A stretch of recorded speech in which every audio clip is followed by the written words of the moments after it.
আসসালামু আলাইকুম। আজকে দেখাচ্ছি কিভাবে আপনি বেগুন ফুলের পরাগায়ন করবেন।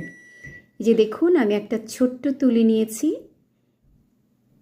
এই তুলিগুলো নরম হতে হবে।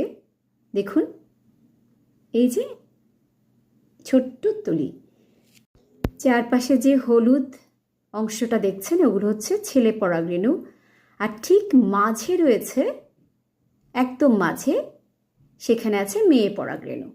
তা আপনি চারপাশের হলুদ অংশটা থেকে পরাগরেণু নিয়ে মেয়ে পরাগরেণুতে মাঝে লাগিয়ে দেবেন খুব হালকাভাবে। ব্যাস হয়ে গেল। এই যে দেখুন,